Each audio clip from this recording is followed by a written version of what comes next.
Welcome back to Straight Facts. It's been a busy morning here on the Football Terrace, but welcome back. Hit like buttons, get yourself subscribed, get your bell notifications turned on as well. Loads to talk about. Of course, we're delving into the big breaking news of the last couple of hours.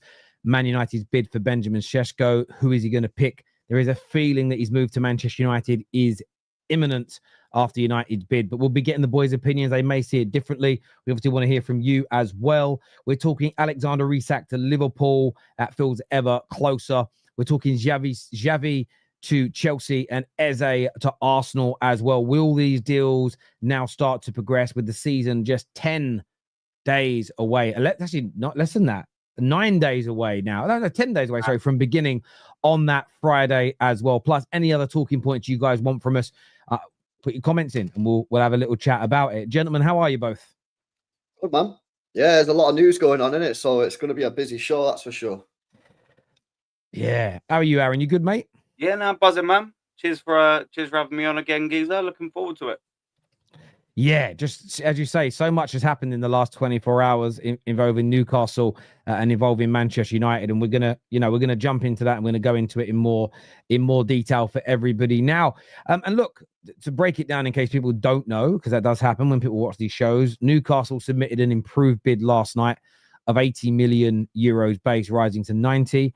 Manchester United have put in a bid in the region of 75 million euros, rising to 85 million euros. Man United believe the player has given us his preference. Newcastle say they still remain confident in the signing. It's a legitimate saga, but one that hasn't gone on for too long. It's only really been about 10 days since United declared he was their priority. So, LB, I'm going to throw it out to you first. Both clubs have now bid. United said they wouldn't bid until they got told by the player that he would pick them, but Newcastle are still remain confident. How do you see this one playing out? Is he going to be a Newcastle player, or do you think his move to Man United feels imminent? It depends on if United are telling us the truth through what they're saying, because what I seen last night from Ornstein was that he said that United are only going to bid if they feel that Sesko is going to pick them. So now they bid, they must feel that Sesko is going to pick them. So you'd assume, if United are telling us the truth, that Sesko is going United, unless Newcastle put the bid in and United, and maybe Sesko hadn't decided, and United were like, we're just going to have to put the bid in and maybe like sort of like, pressure him a little bit. So I don't know. At this moment in time, I'd probably say he's going to go in United just based off of what United have said. But United, what they've said to the public, what they've put out there via Ornstein and through the various different journalists, it might not actually be the reality. The reality might be different. So yeah, I reckon he's probably going United here, which I don't know where that leaves Newcastle. I'm sure we'll get onto that, but it's a mad one. You know what? The guy's not even that good as well. Like, honestly, this guy's such a mid player, bro. Like, what we're doing is like 80 million quid or whatever it is, yeah? Two big teams fighting over his signature. He's not even that good. It's crazy, man. Honestly, it's wild. So I don't know, but I reckon he's probably going United. LB, it probably barely start for a relegation team 20 years ago, wouldn't he, Sesko? He's just that bang average, but such is the quality of player in this generation of football. It is what it is. I know. Well, that's the thing, because there's no one out there. But hang on a minute, yeah. You don't have to have a striker. You could win the league without a striker. We won the league without a striker. You know what I mean? Like, you don't have to buy a striker. So should the teams be even trying to sign this guy is the question. Could you not put that £80 million to better use? Could United not spend that on a goalkeeper? Go and get Donnarumma. Yeah, he wants big wages, but you're going to give 80 million quid plus big wages to Sesko. Could United not put that money to better use somewhere else? Could Newcastle not put that money to better use somewhere else? I don't know, man. I just think that this is not a smart move. Whoever signs him, I don't think it's a smart move, to be honest. Aaron, what's bang average about him in your opinion? What is it that he doesn't do very well in your view? Score goals. Score enough goals, as simple as that. He scored 16 in the Austrian league, then he went to Bundesliga, got 14, and then got 13 last year. That's average, isn't it, really? Let's face it. I know he's only young and he will improve. That's facts. But a younger lad who's also proved that when he goes to a harder league, he tends to drop off in terms of goal score. And I reckon, of course, the English league's a massive step up for him. I reckon he's probably going to 12 at best league goals. But for Manchester United, I mean, let's get it right. You're improving on him on Højlund, so you know anything's pretty much an improvement for that, isn't it? You know, when you've got an outlay of like 3 goals or whatever Højlund's got, it's ridiculous. So I think he'll do a good job for you. And the thing is, at Manchester United, he'll have a couple of years to grow with you. That's one of the perks about being at the bottom of the table, really, isn't it? You know, you don't need someone now. You can afford to give someone like a Sesko 2 years to sort of grow. And if it don't work, get someone else. If it does, buzz in. Yeah, but hang on a minute, yeah, because when it comes to United, yeah, United are obviously they've not got loads of PSR capacity, right? As we've seen. They are not going to be challenging for the league. Terry doesn't think United are going to win the league. Terry probably don't even think United are going to get top 4 next season, right? So So my question to you is: should United be taking such a huge gamble on this player with massive money when it's going to make 0 difference to a material situation for their season? It's not going to make them win the league. It's not going to make them get top 4. I think United now. Newcastle's a bit different, yeah, because Newcastle are trying to get back in the top 4, and they might want to see themselves in a title race, and they're in the Champions League. But I just think United should be spending this money elsewhere on the pitch. I mean, now granted, if this striker was like a clinical striker, and I thought he's mega fairs, but I just think it's such a huge gamble, and there's so many areas of your pitch that, like, but go and get Balela. I'm telling you now, Terry, yeah. Balela for United would be 10 times more effective and more impactful to your team than Benjamin Sesko would be. I'm telling you that for a fact, mate. So, go on, sorry, Tal. Go on, Aaron, you go first, and then I'll come back. Go on. Yeah, wouldn't you sort of think, though, considering Manchester United, like you said, ain't going to be challenging for the league, they're probably not going to be challenging for the top 4. Do you not think that's actually a really good time to buy someone like Sesko to build for the future for 2 years? If you can get to that level, then you will be challenging maybe. They've not got the error room because they obviously now everybody knows you need Champions League in it. You need Champions League so you can get the money in. Once you get the money in, that helps you free up the PSR capacity. Yeah, you look at Liverpool spending all the money. City have never had PSR problems for the last 4 or 5 years because we're constantly in the Champions League. United fall out the Champions League, and all of a sudden they've got this PSR constraints. You know, Newcastle last year not in the Champions League, all of a sudden got PSR constraints. I just think United, yeah, this signing is not going to get them back in the Champions League, and it's such a huge transfer fee. Look at Højlund. Now, if they were to sell Højlund, how much are they going to get? It's difficult to offload. Same with Xerxes. It's a lower transfer fee than we pay for Højlund. It's 65 million with bid. There's not the add-ons will come if he does well and we progress and everything else. And it's been put into euros, but it's a 65 million pound bid, where Rasmus was 74 million. So it's a cheaper deal than what we spent on Rasmus. It's so expensive though, Terry. But it is. It is expensive. And I understand that. And there is a gambling element to it. But there's a few things I wanted to break down. So, yes, Manchester United have... we do and we don't have PSR issues. And the reason I say that is this. Last summer, when we were in Europe, we spent 246 million euros last year. I don't know what that equates to in pounds. I'll just search that now so we can keep it in pounds. It keeps it clear. That's like 214 million. If we get this Sesko bid accepted and we land him, that's 192 million spent so far this summer. So this idea, like Man United do and don't have restraints. We obviously made a lot of cutbacks at the club last year that were necessary. They were necessary because, I mean, this gets ignored, but I want to put this out to you. You two both, well, LB has a YouTube channel, and this is what I want you to do, LB, is whatever you earn a month, I want you to spend double that paying guests and paying for editors. Would you do that? No. I know it sounds like a dumb question, but that's why I had to ask it, because that's what the people running our club before Ineos came in were doing. We increased their revenue by 100 million, but at the same time we went, all right, that's great. We increased the outgoings by 200 million. That's why the redundancies had to come. Our wage bill was dropped by around 70 million a year, and yes, we're spending this summer. But Mbeumo's only come in on 150, Cunha's on 180. I want to say only. It's a lot to you and I. But you actually look at our star signings for the past 10 years, look what they've come in on, 200s, 250s, 300 instantly. That's gone. That behavior over a couple of years means we're going to have money this summer, which we've demonstrated we've got. We're going to have money next summer because it's a whole year with those cuts still in place. It's a whole year with a much lower wage bill. That gives you hundreds of millions of pounds to spend on more players. So the financial side of things, I'm not too concerned about, although I still want the debt gone and we've still got constraints. The Believer point you make, he's a dream for me. I'd love him. There's 2 issues with that. One, he's not for sale. for love nor money. It's why no one is trying to buy him. Like his name's been, you've not seen his name linked to anyone all summer. I don't believe that, sorry. I don't believe he's not for sale. No, well, I believe everyone's got a price, especially. Okay, yeah, but this is it. So there is a price. But what Ben Jacobs said the other day is that in a year's time, Brighton are open to selling him. And there's a thought that the price could be around 80 million, where right now they would completely price him out of a move. They would want more than the Caicedo fee. So this is the thing for me. If Balela's our dream and he wants to join us, I'd rather wait a year and get him at 80 million than overspend 40 million on him now, because although I think we'll have money, we can't afford to waste 40 million more on a player because that stops us buying someone else. In terms of us progressing with this player, look, we're all going to have different views on the player.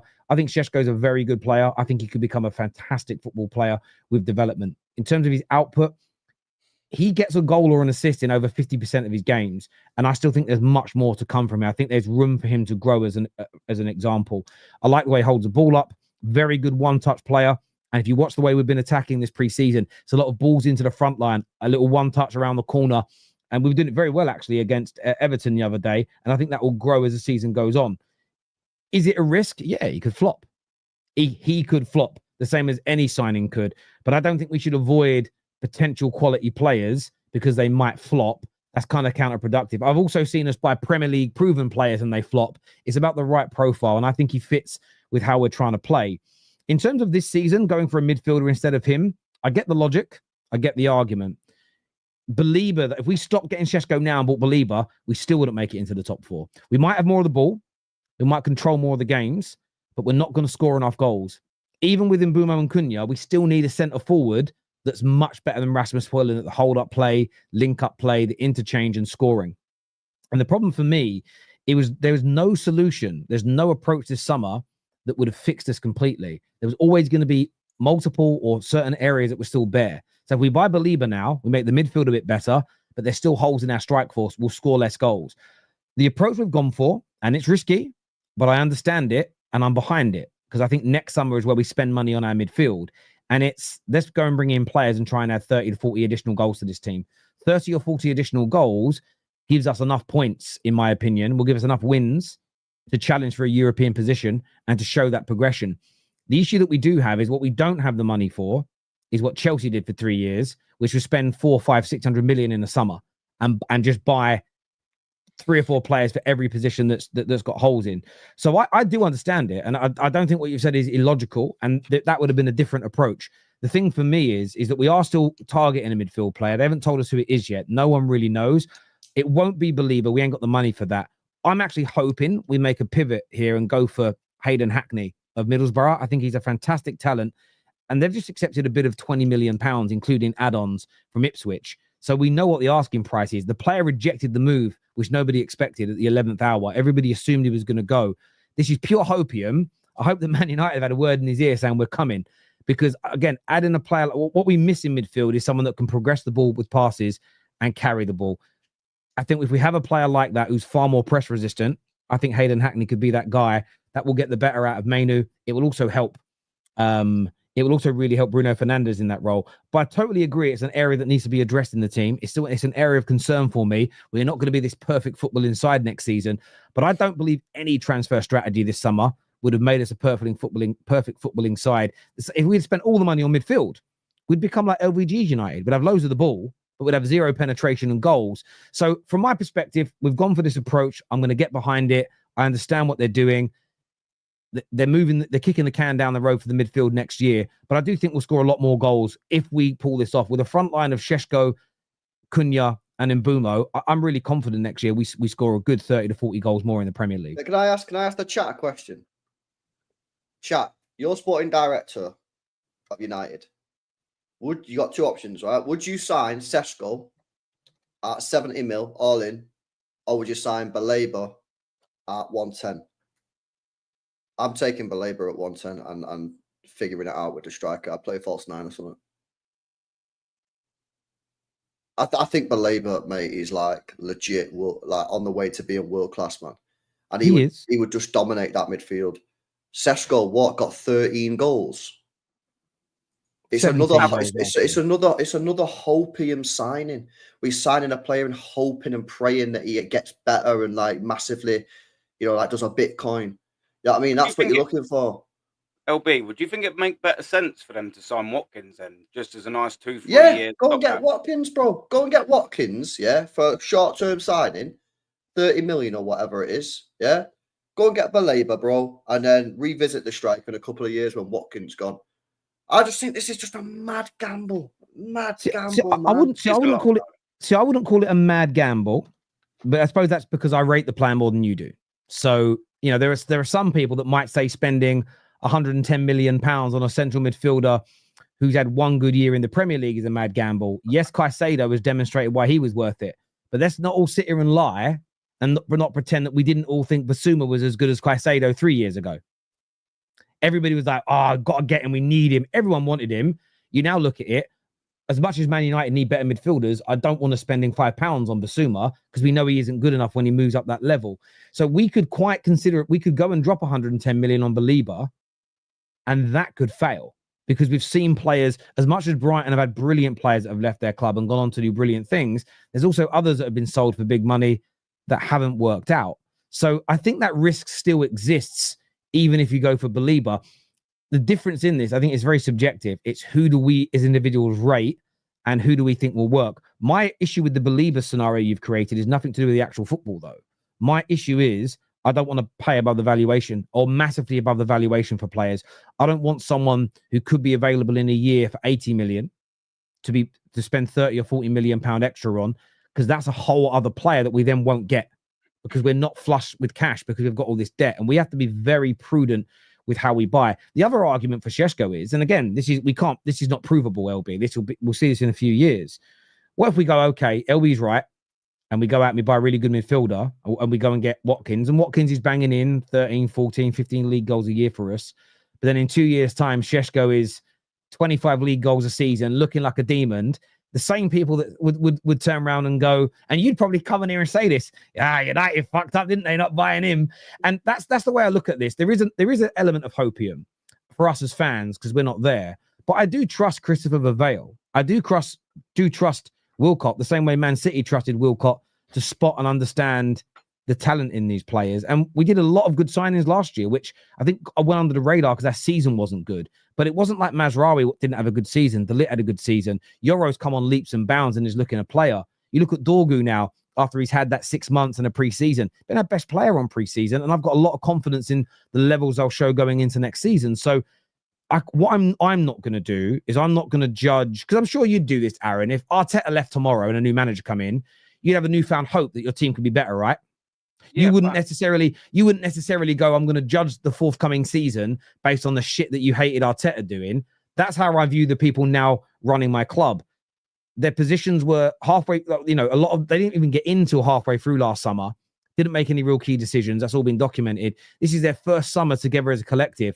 I'm just going to give it some time. I trust them so much more than the previous decision makers. And I'm quite relaxed about it. I am biased here because I like the player. I've always liked him, even when I really wouldn't want Arsenal to get him. Although I would have preferred you to have got him to Gyökeres because I think he's fucking better. But look, it's going to be an interesting one. What do you, on United, let's pivot away from United for a moment. Aaron, what do Newcastle do if they miss out? Because this would be a hat trick of rejections to Man United. It would be Mbeumo, Cunha, and then Sesko. They've missed out on Ekitike. They are going to lose Isak, and we're going to get to that later. They've missed out on Gahey, and there's maybe a few other names I'm forgetting here that you boys might remember. But what do they do? What do they do? Mate, they've not had a good window, have they? They really ain't had a good window. Their fans must be double pissed off. They've got to go for someone like a Vissa or someone like that, surely. They've got to get someone in to replace Isak. He's definitely off to Liverpool. I don't care what anyone says. He's got 1 foot through that door. We all know he's going to join them. It's just they've got to get someone in as soon as possible. And I'm looking at that thinking, Vissa, yeah, that probably ticks a lot of boxes for Newcastle. They've got to do something, boys, because they keep getting taken a piss out of by the other clubs. Their season's going to crumble. You know, they've waited all this time to get sort of consistent Champions League football. No, they didn't get it last year, but they've got back into it this year for a half-decent season last year, won a cup. And now look at the fucking window that they're having. It's terrible. And there's no wonder why someone like an Isak does want to leave, because they're looking at the ambition and they're going, well, what's going on here? Everyone wants to leave for other clubs. Manchester United, probably one of the worst Manchester United sides we've ever seen, definitely in my lifetime. And they all choosing to go over there. They're in a right old sticky situation, Newcastle. I feel a little bit sorry for their fans, to be honest with you. They've had an absolute stinker. I think maybe they've been giving misleading information out to their fan base, or maybe some of their journalists have been saying stuff that's not true. Because at the start of this window, everything that I was hearing on from Newcastle fans in my chat, speaking to Newcastle fans, and then reading like the journalists who were close to Newcastle, was that like, yeah, they're ready to go. They're going to refuse to sell anybody. Like, they're going to move mad. They got PS, and then all of a sudden we're getting now to this position in the window, and it's like, you're probably going to be losing Isak, and you're missing out on all your time. What the hell is going on here? So I don't know. Like, from a neutral's perspective, I'm a bit gutted for Newcastle, man, because I thought that they was going to have a mad summer. I thought they were going to hold on to Isak, hold on to all the big players, and going to go big, spend like 150, 200 million in the window, and potentially put together a team that could compete for the league. Maybe not win it, but be within 10 points, 12 points of whoever won the league last year. Liverpool, but it's just not looking like that. It's just looking like, and it's crazy because they just won the cup as well. They just won the Carabao Cup, and like, you would have thought that the momentum was going to be with them, and it's awful, man. It's one of the most disappointing windows I've ever seen from a football club. Now we have to, point out that there is still a month left of the windows. A lot can happen, as we all know, but at the moment, it's not looking good.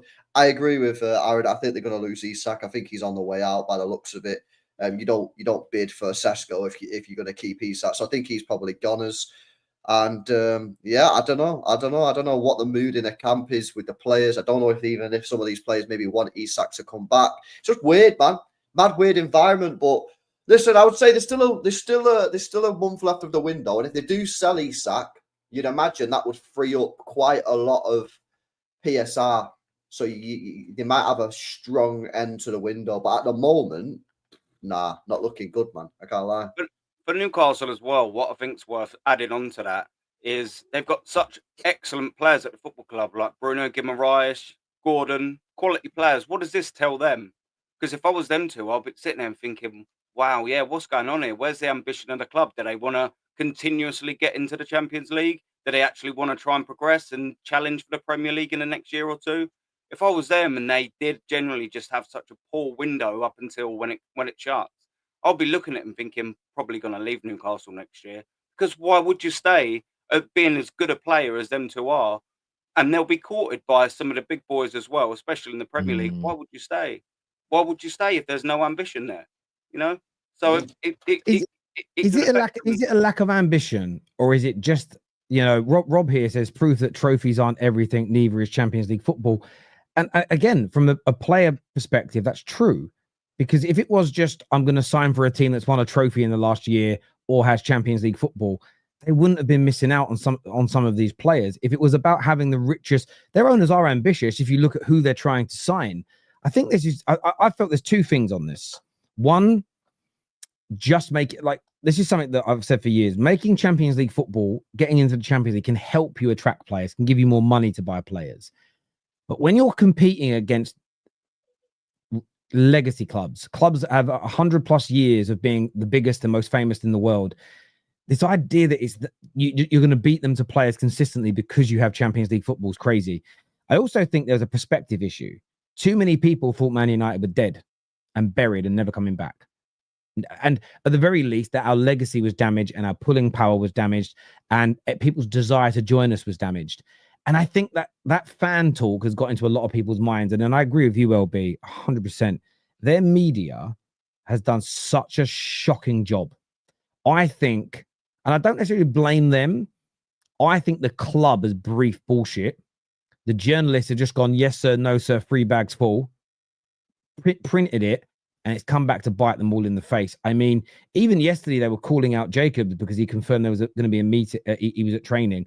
And Keith's like, are you sure that he's at training? Ben didn't reply. And then someone said, what do you mean? Why is Ben sure? Well, I didn't see him standing outside the training ground with the rest of us to confirm that he'd gone through. No, because the player's agent told him. Like he did. But no, I don't. That sounds horrible. Bendin had to stand out in the rain in Newcastle to check with a player who turned up at training. He's got someone that's texted him to say it's happened. Do you know? But I'm looking at it going, they're weird at the minute. They're journalists. They're popping at everybody. They're losing their minds. I think it's because they printed for months about Isak, not for Sal. The club ain't going to be bullied. The player will not. Do you know, Alexander? He isn't going to hold this club to ransom. Yeah, but has that come from the club though? So has the club misled the journalists who have then misled the fans? So that's my opinion. My opinion, having worked with a lot of journalists, this is what a lot of them tell me is they don't just print. Like David Ornstein might get told now United are the favourites. He won't just tweet it. What he'll then do is he'll check with sources at Newcastle. He'll check with the player's agent. He'll check with other journalists. He might check 5-6 direct sources. He might check 2 or 3 secondary sources. He might try and corroborate. And if he can't corroborate the story, he doesn't write an article. And the better the journalist, the more like that they are. What you get from a lot, and I think Sasha Tavolieri fell for it last night. I think he got a briefing that Newcastle pretty much got the deal wrapped up, puts out a big tweet. And now he's not a Newcastle journalist, but his example is, it says here, Leipzig now expected to accept Newcastle's bid. Newcastle expects to reach a full agreement. Blah, blah, blah, blah, blah. And as revealed last night at midnight, Benjamin Sesko has decided to join the Magpies. Now, he could have just made that up. I think what he's more so done is got one source of information. I don't think he sat there and just made that up out of nowhere. I think he's been told that by someone connected to Newcastle, but instead of corroborating it, speaking to United sources, and then holding back, I'm going to go with this. And I think what the journalists have done is they've taken too much of what Newcastle have said, literally printed it, and too much of it's turned out not to be true. I know another journalist, Dean Jones, he got done with this once when he was much younger. He spoke to Arsenal directly and said, "Are you buying Pepe?" And they told him no. So he did this whole article where he had to rank out of 10 the likelihood of these deals, and he ranked it a 2 out of 10. Said it won't happen. I spoke to my connections at the club and it isn't happening. 2 days later, Arsenal put a bid in. So he's getting pelters. And he's told me this story privately. He won't mind me sharing it. He rung up his connection at Arsenal and said, "Why the fuck didn't you tell me that you'd changed your minds?" And he went, "It happened so quickly, I forgot to contact you." So as a journalist, he wasn't lying. The club just didn't brief him right. But he always said what he should have done, he should have gone and got that checked with more people, and he probably should have held back as opposed to just printing it straight away. And I think that's what the Newcastle journalists have done. I think they've printed too much of what the club has said without thinking outside the box. Did they contact Liverpool journalists to see if they're hearing the same thing they're in? Because the fact that Paul Joyce all summer said nothing, didn't play it down, didn't say it was off, didn't say it was fabricated, that was a telltale sign that Liverpool really thought they could get that deal done. And I think the Newcastle press they should have covered their asses a bit better, because I think a lot of them look really stupid, really, really stupid this summer. It sounds like a mess, doesn't it? Everything at Newcastle at the minute just sounds like such a palaver.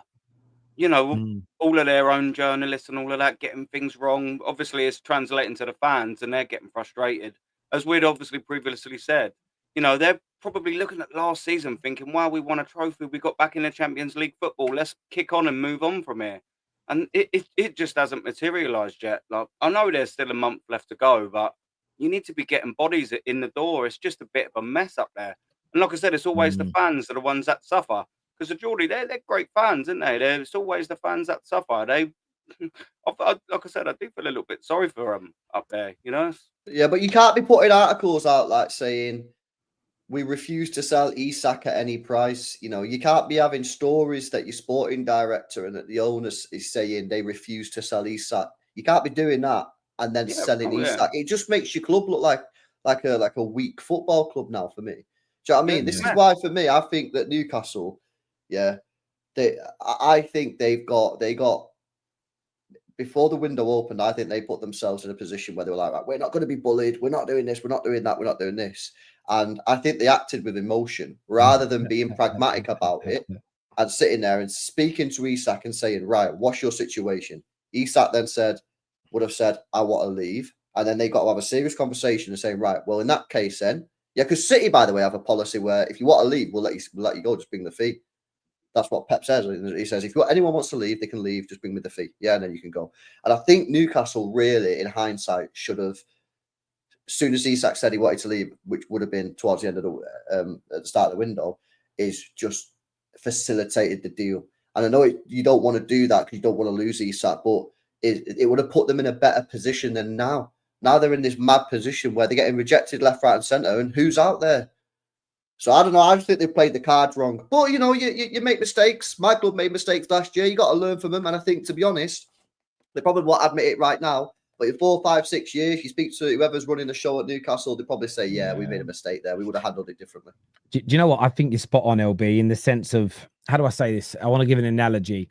There's all this, I won't be bullied, right? And I'll, you know, no, I'm a man. No one will push me around. How many, just think about the YouTube world, right? How many of us, or how many YouTubers, you know, that are men, because women don't say this, men do, no man to push me around. I'm an alpha. Everyone sort of thinks they are. Let's all be honest. How alpha are you really going to be in a room with Anthony Joshua if Anthony Joshua's had a dig at you and you got to say something back? Like, most of us, if he did something really bad, you know, so he said something horrible about your kids or your missus, you'd say something. But there's only a certain level you're going to go to with him if you know that he might hit you. And that's how I view this circumstance. Yeah, if the same person doing it was half a foot shorter than you and really skinny, you would be far more aggressive with them. And that's a natural, normal thing. Although Aaron looks like he could pack a punch, to be fair, so he might be less scared. But we all know for a fact that if you're in an altercation, and option A, the altercation is to have it with Anthony Joshua, or option B is to have it with Bevo, the content creator, we're all picking Bevo, right? We all would rather have a fight with Bevo than Anthony Joshua. And I think Newcastle this summer got too cocky and too confident and took too many fights on with people the size of Anthony Joshua, and they've just come out of a bloody nose. That's what's happening here. It's like the Ekatike situation. They should have used their brain and put the bravado away and gone, hang on, let's work this out. Yes, they wanted 2 strikers at Liverpool. We know the reasons why, you know, God rest Jota's soul. But they could have spoken to them and said, look, we'll do a good deal on Isak, but let us get Ekatike and you pivot to another target. I bet there was a way of making that happen. I bet there was a way. Instead, it was, and Newcastle fans lap this up from their journalists. You know, we're going to make Liverpool pay more and then pivot away and keep our player. We've done ya. I remember listening to all of these journalists say it, these Newcastle fans. I sat there thinking, you're all mad. It's like you've just mugged off Anthony Joshua online, but he's on his way to your house. What are you going to do when he turns up on your doorstep? You're going to shit your pants. And they have done. And they do look really amateurish. And I think you made a great point, Aaron, about what message does this send to Bruno G, to Tonali, to Joe Linton? What message does it send to these guys who might have contract renewal talks coming up, but also are getting told by their agent, Chelsea like you, City like you, Madrid like you? Are they going to go, I'm staying, or are they more inclined now to want to walk away? Because how your club runs, I think, sends a message. And, you know, City, Liverpool, they will sell players if they want to go, but they do it in such an efficient and in such a classy way that there's always a taste of respect there. I look at the way my club's up. It's why, for me, I like the player. I'll be angry if it turns out we've bid without him committing to us. Even if we win, I'm like, nah, we've broke protocol. The protocol was we ain't bidding anymore until players commit. I'd rather walk away than take the risk, because you show a weakness, and I don't want to keep showing that. I think those little bits of weaknesses lead to your team being shit on the football pitch. You know, these little... if this department's got a weakness and that department's got a weakness and that department's got a hole in it, and no one, I just don't like that shit. I want us to be run more like the bigger clubs, not the bigger clubs, but the bigger clubs that are better than we are right now. And yeah, Newcastle, there's a lot of soul searching after this summer. There really, really is. The comment here, let's go to some of these super chats, boys. This here says, man said he can flop like any signing could, ignoring the fact that the flop rate at United is way higher than other Premier League clubs. So what, not sign again? But this is the issue with your logic. Well, that then means we could spend 110 on Balela and he could flop. Because not in my eyes, I'm talking by people that call out United. Pogba was a £90 million signing that flopped, but everyone rated him when we got him. Look how many great players we've signed where everyone's gone, fuck it, hell, United, and they're flopped. So based on that logic, Balela could flop as well. So your own the problem is with your super chat, your own logic falls down. We shouldn't sign anybody because they could be a flop, according to you. Now, we've got to sign players and we've got to hope they work out. Equally, the flop rate of the new people running the club is much lower than the previous regime. I can't judge the new guys. And this is how warped some Man United fans are. I know there are agendas out there, but this is the biggest agenda comment I ever heard yesterday. And it might have been from you, Garcia. I think it was you. If it wasn't, I apologize. Do you know what he said? I know that Ineos didn't sign Rasmus, but I'm going to blame them anyway, because they probably would have bought him even if they owned us. Mm. I'm sitting there like, that's Crazy. maybe the maddest comment I've ever heard in my life. Imagine blaming someone for something. Imagine you, it's like Aaron sitting there going, fucking hate Berta. Why? Because of fucking signed Kai Havertz. But he didn't. Yeah, but he probably fucking would have done if he was here. It don't make any sense. Some Man United fans are fucking radio rental, mate, I tell you. Sesko all day long, not even close, is what Red Square says here. Danny also said sign Sesko all day long. Ferian, where art thou, Ferian? Didn't he miss 2 big chances yesterday? No, 2 big chances missed. No, I don't know where he is, but he should probably learn to see where the net is. Isn't it? Do you hear that bitterness there, Aaron? Do you hear that bitterness coming out because he rejected it? Love it, mate. Love it. Newcastle United should have gone early in the window, but they did the big club thing of waiting to fight it out, only to find they are not there yet. Yeah, they're not yet there. We knew, but we all knew that. Do you not think as well? It's quite a pivotal window. I felt like this with Arsenal a couple of summers ago. It's quite a pivotal window for Newcastle. I just think, you've got a real good opportunity now to push on. Okay, you might lose Isak, but they had a real opportunity, I reckon, at the start of the window to kick on, sign some good players. I know they've tried, but they just ain't tried enough. And I look what LB said. I'm going to echo that a little bit. I reckon in 3 or 4 years' time, they'll look back, whether they're a bit successful or not. They'll look back and go, yeah, man, that 25-26 window, that was a real bad flop. We proper messed up there. Sometimes you get them pivotal windows. We had it when we finished 2 points behind LB's boys. We signed Calafiori and Mikel Merino, just weren't good enough. And I reckon we'll look back at that window and go, yeah, man, we ballsed it right there. That was a good opportunity to close that gap, and we fucked it. And that's what I reckon Newcastle were. They'll probably think now, to be fair, it's a pivotal window, and they've just come out the wrong end of it, haven't they? Very much so. Yeah. Jimmy here says you got damage paint attack and damage engine midfield on your car, and you need to travel, but you're electing to fix the paint first. False equivalence. It's a terrible analogy because the paintwork doesn't make you go backwards or forwards. Scoring goals wins you games, which helps you go forward. So it's a really bad analogy. So the engine isn't working, you can't do anything. So I wouldn't call them. Yeah, I get your point to a certain degree. But what we're essentially doing here is we need to build a better car. But what we're doing for a time period is we're papering over cracks. So this is the equivalent of a car I would give it. Our radiator's got a hole in it. We haven't got the ability, due to one reason or another, to get a new radiator put in the car. But we've got to make a journey. We're doing the old adage, and I know these boys will know what you do if you've got that situation. I don't have the new cars like this, but the older cars, what you do is you'd crack an egg in it. You'd crack an egg in your radiator. The white of the egg would block the hole, and you'd probably get 1,000 or 2,000 miles out your car until you were able to get it somewhere to get it fixed. So that is what we're doing. Every Man United fan knows, no matter what department we spent money on this summer, we'd still have to paper over some cracks this year because it's 3 or 4 years to build the squad from where it was. Good attempt at an analogy, but the paintwork doesn't make you go backwards or forwards, and we are on a journey, my friend. So try again. If Sesko is getting over 200k, Man United got played by his camp, hence why Arsenal dropped the deal. Another mercenary at your club like Sancho.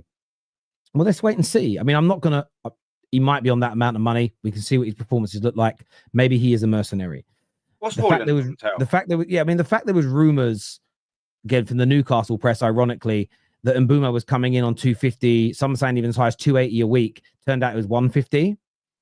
I'm fairly confident he isn't going to be coming in on Sancho level wages, which were 250 to 275 a week. I don't think he'll be on salary as high as someone like a Jadon Sancho, but we'll see. So far this summer, everything that was said about Cunha and Mbeumo's wages have been absolutely well off the level they were by 100 to 150,000 £150,000 a week higher than they actually are. So let's wait and see, Kelsey, on that one. What's Hoyland Nick in a week, Tal? Sorry, mate. Sorry to cut you. What's Hoyland Nick in a week, wages wise? Oh, Hoyland will be on quite a bit. I've got a list here. Let me just go and see. I think he's on about 120. Because that'll always be the benchmark, won't it? When a player comes in, especially in that position. When yeah and no. So last summer, one of the things, he might be on a bit less than that actually. No, 85,000. So not as much as I thought. Still too much for him. But this is the thing. Man United owners put in a new policy last year, and the vast majority of our new signings came in on a lot less money than people would expect. Obviously, De Ligt and Madrai were on more money because of the contracts they were already earning elsewhere, but both took pay cuts from Bayern Munich when they joined Manchester United. But, Lenny Yoro came in, and that was just under 100,000 a week. I think Xerxes came in, it's around 80,000 a week. So again, it's big wages. Man United will always pay big wages, but a lot of our new signings, I think Dorgu's was quite low as I mean, what was Dorgu's? I've got it down here. He'll be well below him. Why can't I see him on this list? Dorgu came in January, 40k a week. Obviously, Mbumo's come in 150. Cunha, but they know their first team players 180. It's a lot less than our. If you actually go back, say 3 years ago, and look at all of the new attackers we were signing, the minimum they were coming in was 200. Most were coming in 250, 300k a week each. So we have addressed that somewhat, and the wage bill I think currently comes in around 60 to 70 million pound a year less now. So they have set a precedent there. But you go back to the Mason Mount signing, we gave that fucker £250,000 a week. But what I will say is this: that wasn't the people running the club now. I don't think there's any world imaginable where Barada and Wilcott go, yeah, he's worth 250 a week. I just don't think we'd ever do a deal like that again, personally. But we will see. We will see moving forward. Wrong Belieber is better mid than Sesko is wrong. Belieber is a better central mid than Sesko is a striker. I agree. Yeah, I think it's a fair point. But again, Paul Pogba's a better midfielder than Højlund was a striker. But according to most people, they both flopped or both didn't live up to their expectations. I think Pogba did quite well at Manchester United. But the point is, if we always buy flops anyway, if people, and this is where I want the consistency of conversation. But if we're only signing mercenaries who only want the club for marketing and money, don't fucking matter who we sign, does it?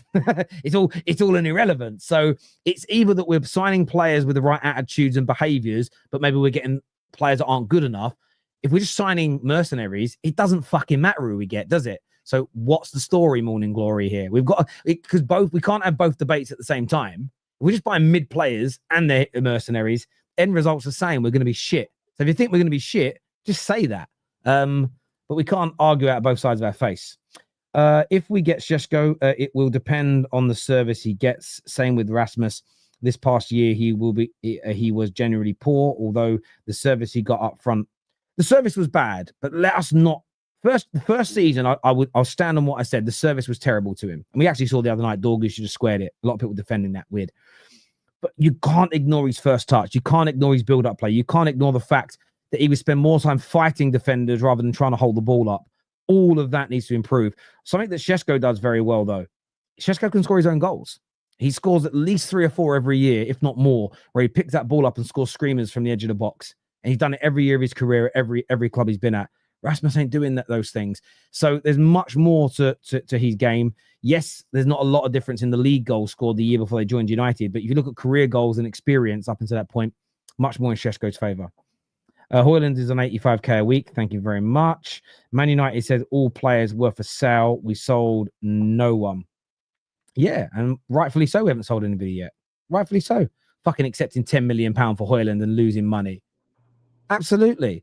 Fucking paying off all the players' salaries so they can go cheaply. No, I'm fucking doing that shit. No, I'd rather not sell the fuckers. None. Zero. Not on your Nelly. Than let another man roll over and tickle my fucking belly. We've got to grow some strength here, Man United fans, and stop being little cucks. You might like sitting in the corner and watching. I don't. I'd get stuck in, mate. I think Isak to Liverpool is inevitable. The kids kicked up too much of a fuss. If United gets Sesko, it prolongs a headache. Will Jackson do? What do you boys see happening here? Do you guys both see Isak to Liverpool happening? Do you see a new bid coming? What are you saying, LB? Oh, Isak. Yeah, I think Isak will go. I think it'll be done at around 120, 125, all in. What Newcastle do then, I don't know. I don't know what they're gonna do, to be honest with you. But they just shouldn't panic, man. I know it sounds mad, but don't panic. You know what I mean? If you get the money, look at the market. If you don't see anything there, you know what I mean? Maybe go get a short-term deal, but don't be going spending 80, 90 million on some. Because everybody know the problem Newcastle have got now, if they sell this Isak guy, which they probably will, everyone's going to know they've got $1 in the bank, innit? Yeah. Because apparently, I think I've seen something that said Liverpool's first bid said they'd pay 80 up front, I think it said. Or like a large amount of the fee was going to be up front. So everyone's going to know they got that money up front. So as soon as Newcastle start knocking on the door of teams that they want to buy players, everyone's going to be like, oh, we know you've got 80 million quid sat in the bank account there. So we're going to put our prices up. So just don't panic from a Newcastle point of view. I don't know. You maybe try and get Watkins on a short-term loan. I don't think that's a terrible decision. Short-term, 30, 35 million, do you for 4 years. That'll be all right. But yeah, Liverpool. I think Liverpool are going to get him. I think it'll be done 120. I reckon. What with like achievable add-ons, like a few 10, 15 mil and achievable add-ons, winning the Premier League, Champions League, etc. Yeah, I just think it's just going to be in the region of like 120, 125. I don't think they're going to go up to like much more than that. I don't think so. And the problem is Newcastle now, like because Isak's kicked up this fuss, I just think that like they might be more willing to come down just to get rid of him, type thing. So yeah, but I don't know what Newcastle will do, man. If I was Newcastle, I'd go and get Watkins because don't Aston Villa need to sell some players as well? I swear Aston Villa have got PSR because they've not signed anyone. So you know you could potentially go to Villa, put 35, 40 million down for Watkins. You've got him then for 3 years. He's a good solid player. He'll do you for a couple of years. Go and strengthen your defense. Yeah, we're going to get another winger, and then in 2 or 3 years' time, then when you've sorted your full PSR out, Newcastle, go big for the next big like up and coming striker, like you know what I mean, like 2028, 2029 sort of thing. That's how I'd play it if I was Newcastle.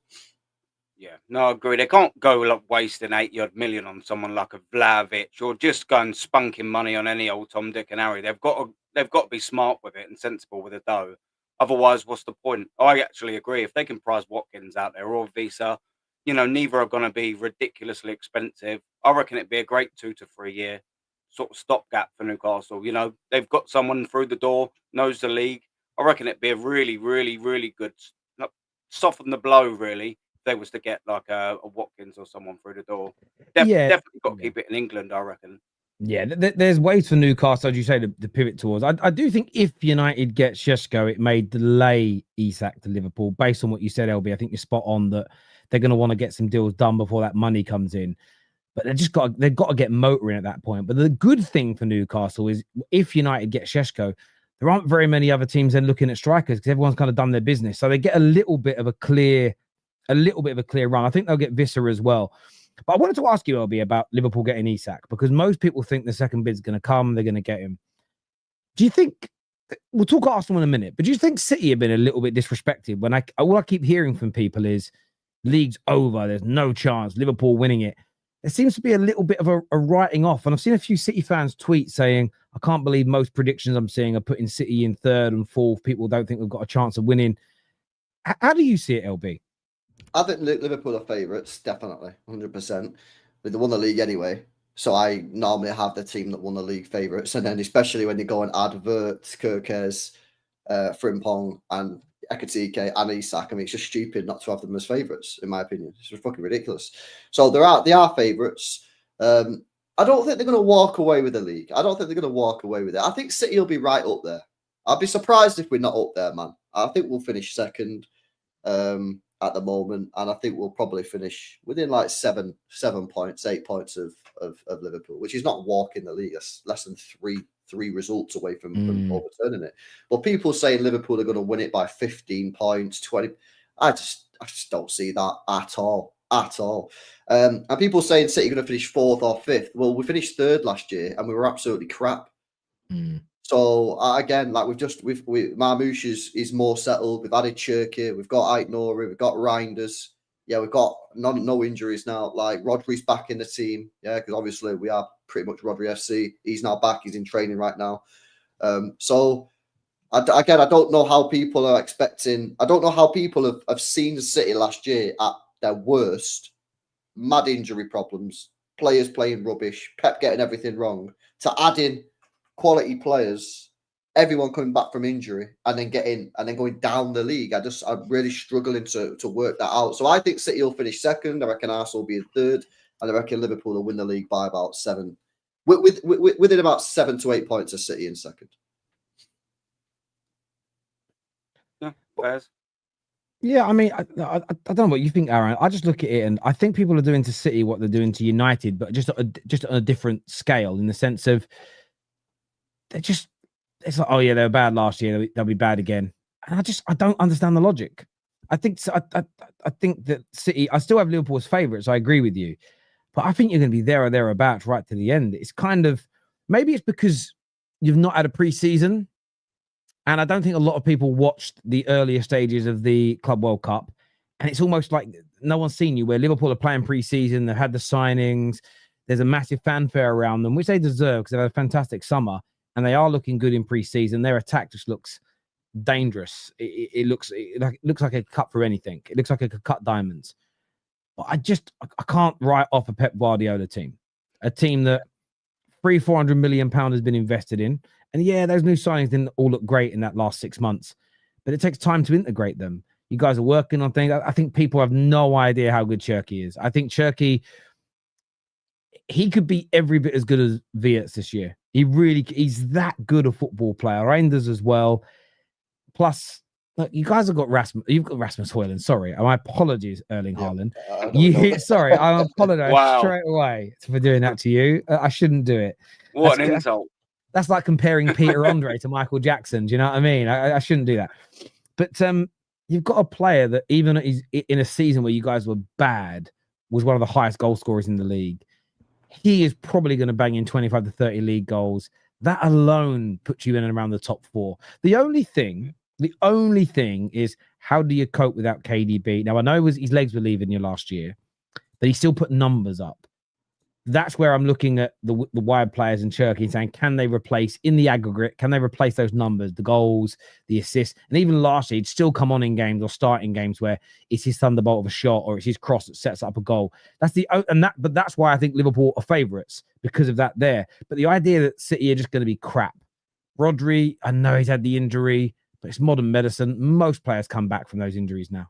Most players do, with the way they do it. So, yeah, I don't understand. I don't know about you, Aaron. I don't understand the writing off of City from so many rival fans. It seems a little bit premature to me. Yes, foolish, I reckon.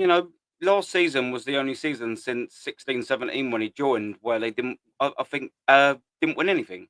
So, you're looking at a Manchester City team that don't usually have back-to-back bad seasons. I reckon it's massively foolish to sleep on Manchester City next year. 100%. They've still got, like you said, players with absolute know-how. They've got best in position, Haaland up top.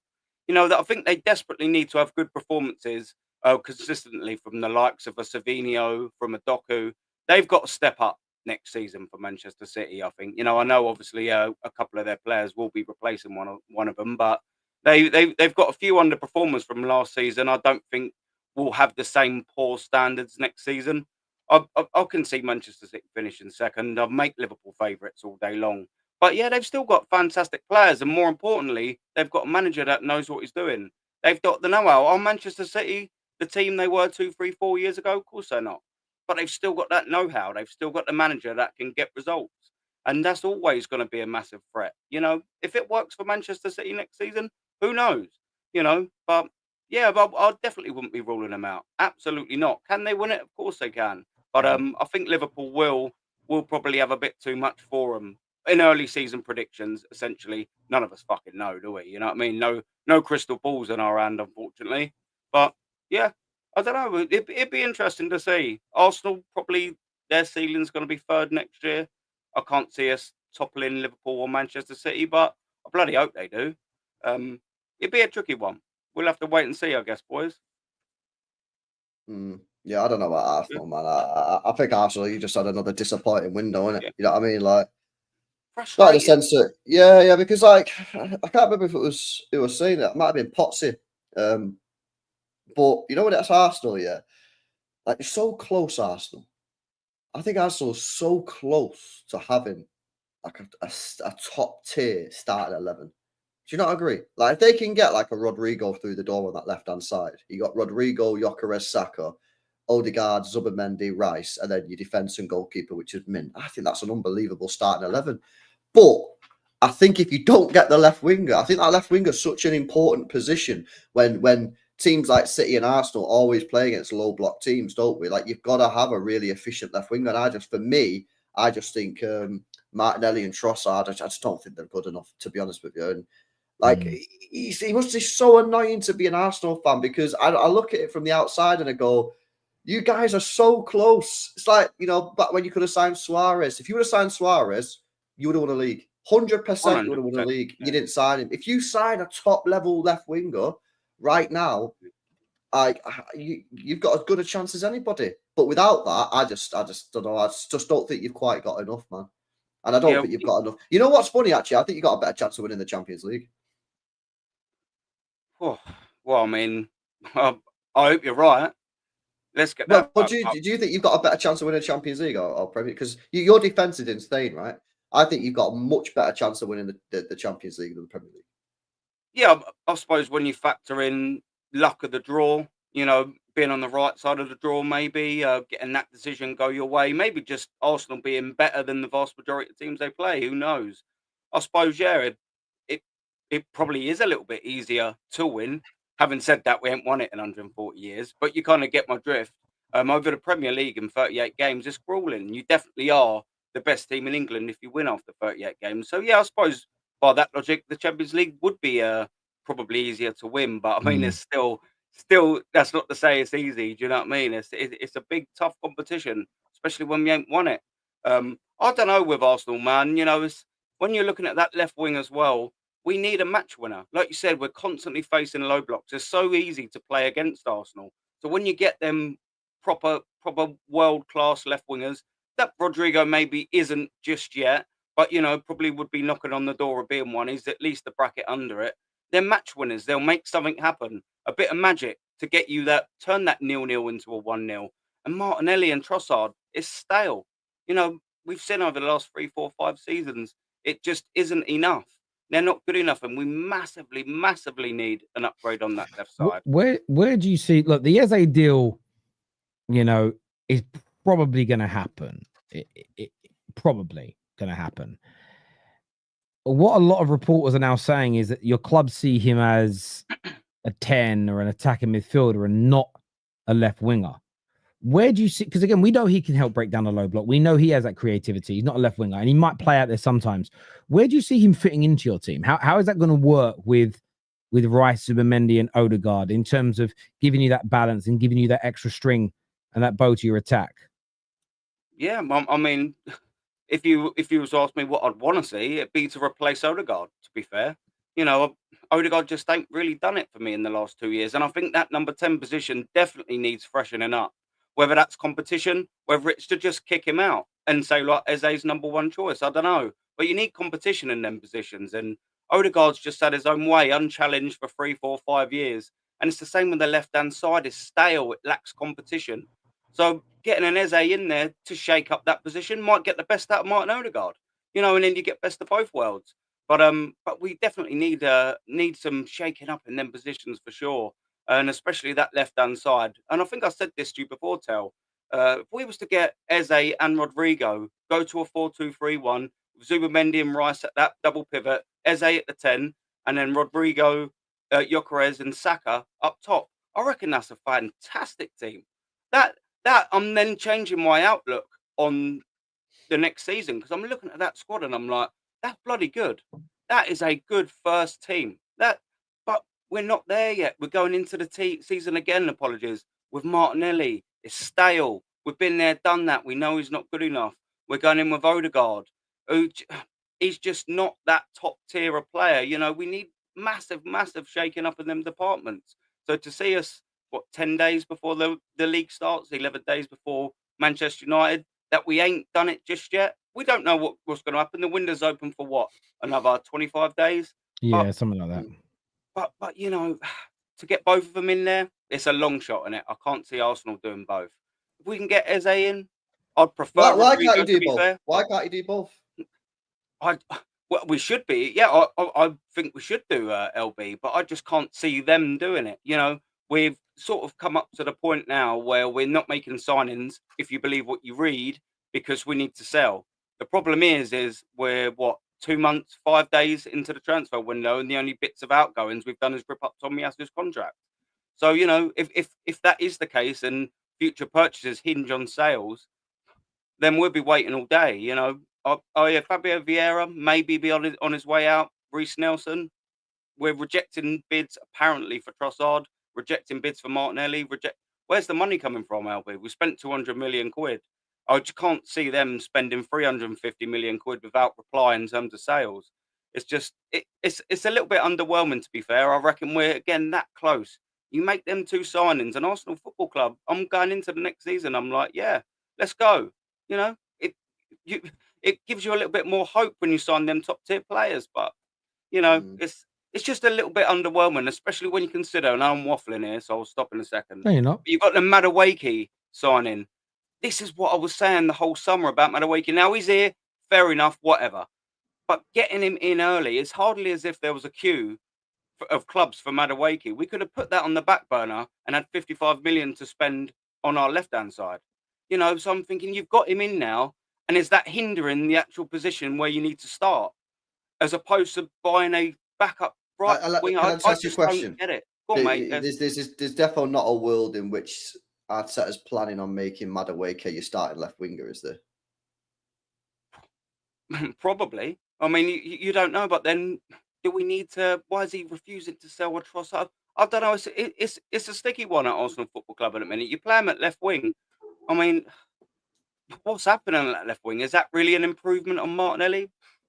Maybe, probably not. You know, we're talking about a guy who scored 13 Premier League goals in total in the last 3 seasons in Madueke. You know, you're not talking about a prolific player that's coming in, going to be tearing it up out of position on the left-hand side. It's a bit of a frustration. You know, all well and good to Madueke if he's going to be the backup to Bukayo Saka and they get a left winger in, fair enough. But I just think the timing of that purchase, we could have left that Madueke deal on the back burner and got in a Rodrigo or an Eze. And then all of a sudden you're looking at a totally different Arsenal team. Is anyone scared of Arsenal Football Club that we've got Madueke in the door? No one cares. No one cares because he don't improve our team anywhere near as much as 50 million suggest it should. It's as simple as that. Are you quaking in your little boots, you boys, that you'll be lining up against Madueke next season? Of course you're not. I can't believe. I still think it's like some sort of social experiment that you signed Madueke. Anyway, man, 50 million quid is absolutely outrageous. But do you see what I mean, though, LB? We've spent that money, and now we can't sign a starter on the left-hand side for a backup right winger. But that's why I think the question. Sorry to interject. I think that's why the question is so fair from LB. Is he a backup? Now the rhetoric has been that he is, and I don't necessarily think that order of signings dictates priority. So there is a train of thought with Rodrigo that he's still saying he wants to stay at Real Madrid. I don't think there's been a final decision by Madrid around what they're going to do yet. So maybe you wait as an example, and it turns out Madueke is a backup. But there is another train of thought which holds water, that he might be a much more important part of the first team this year than people are being led to believe. I also heard a really interesting fan theory the other day. I read this and I didn't verify it. Did Bergkamp flop at Inter before he joined Arsenal? Say that again, sorry? Did Bergkamp flop at Inter before he joined Arsenal? Apparently so. Yeah, we know look at the strikers he had there. Look at the players. Yeah. When I say flop, I don't know how he played. Just like he didn't do well there, and they wanted to get rid of him. Equally, I think we all know that Thierry Henry didn't have a great time at Juve. I read this interesting thread, and it was from some Arsenal fan who was basically saying, I think Arsenal were trying to recreate what they did with Bergkamp and with Henry by buying players that have struggled elsewhere and turn them into stars here. Now, I think it was a little bit satire, but I was laughing and I was like, oh, you can't compare it, man. That being said, I do think about this. If there was a Bergkamp and an Henry equivalent right now, who, Bergkamp, amazing at Ajax, world class, moves to a big club in Inter, like in the 90s, the Italian clubs are the biggest flops. If we're that equivalent now, if somebody right now was world class in Portugal, went to Real Madrid and flopped, and then Arsenal signed him, there would be a fuck off. I'd love to have seen social media when you signed Bergkamp and Henry. I bet it would have been in meltdown. Now, by the way, we all now know what we know, right? So you can't compare these players to these guys. But I'd have loved to have seen social media the day you signed up, especially Henry. I'd have loved to have seen the day you signed a youngster who flopped in Italy. I reckon it would have been meltdown central. I don't know about you boys. I just saw it and I was like, there are some parallels there, but you shouldn't always try. There's certain history you should try and recreate, and there's others that are crazy. But yeah, I'm intrigued by the Madueke deal. I still don't understand it. That being said, I think Eze is a needle mover. I really think he's a top player and will make you a more creative team. But I do agree. You add that left-hand side as well. I think you go from being a fantastic team to a fucking elite team. Yeah. I think there'll be a massive upgrade. You what are these comments saying here? Yeah, he did flop out. Okay, again, I'm only going by what I read, and I thought the thread was quite satirical anyway. Can we get positive Arsenal fans? Well, we'll just get football fans giving their opinions, bro. That's what we're going to do at the Terrace. Odegaard for possession play, Eze for the transitional play. Yeah, but you get transitions in games, don't you? Like, one thing that Arsenal were bad at last year was their transition opportunities or counter-attack opportunities in my day. We've got to improve that. Brian here, what's your thoughts on this, boy? It says Eze will most likely play left 8 to support the left-hand side as our play is right side bias to the point where 19% of our play went down the left. It's fucking crazy. But are you dropping them? Who comes out? Yeah, exactly. I'll be, Rice? Or Zubimendi, isn't it? One of them's gone. One's got to go, man. Doubt that's going to happen. Couldn't Rice play on the right-hand side as an 8 and Eze on the left and really change it up? What, drop Odegaard? That's the only one I'd drop out of that midfield would be Odegaard. Yeah, I mean, we all know because Arteta plays like, he's been quite pragmatic really in the last couple of years. He's not gonna not play Rice and Zubimendi. Them two are gonna play pretty much every game. He's not free flowing enough. He don't like playing like free flowing and more risky midfields to play an Eze and an Odegard. He's always going to play He's always going to play Zubimendi and Rice for the protection. Would Arsenal be more balanced if they went 4-2-3-1 and had Rice and Zubimendi in a double pivot, Rice more in a natural position, maybe getting forward a little bit more, Eze playing actually as a 10 with Saka and say Martinelli on the left, Saka on the right with a striker? Do you think you get more balance than in a 4-3-3? Maybe. I would play Eze and Odegard. They've got the best defense in the league, one of the best defenses in Europe, right? Why do you need a Rice and a Zubimendi? I just think just play one of them, yeah, and just full send Odegaard and Eze, and just let Rice. Rice is a £100 million player. 100 million. He should be able to hold that midfield down on his own. Rodri holds it down. Yeah, let Rice hold it down on his own. And if he doesn't, you've got one of the best defenses in Europe behind him. I don't see the need because I look at that midfield, right, and I think you've got a creativity problem in that midfield. I don't think it's creative enough. But if you played just Rice or just played Zubimendi and then played Eze and Odegaard, I think that'd be fine. That maybe not in all the games. I'm not saying like do it in every single game. Maybe City at the Etihad. Maybe you're not going to do it there, yeah. But like 80% of the league games, yeah. Why do you need to play Rice and Zubimendi? I just think it's overkill, especially when you got that defense. I get it at City, mate, because our defense ain't as good as yours. Yeah, we leak goals for fun, but Arsenal's a solid team, man. I don't think there's a need in every game to play Rice and Zubimendi. Yeah, he doubled down on the defensive side of things last season, to be fair. So we was always gonna opt for that defensive structure as opposed to attacking. But I agree, horses for courses. There should be some games where he goes, why do I need a Declan Rice and a Zubimendi here today? Maybe that would just be a good opportunity to drop one of them, give one of them a rest, put Rice or Zubimendi in that holding six, and like you say, have two attackers. Like, I'd love to see that personally. Why wouldn't I? Some more free-flowing attack. And obviously, if you've got someone more creative in there, which quite rightly, as you say, we have got a creativity problem. We haven't got a defensive problem.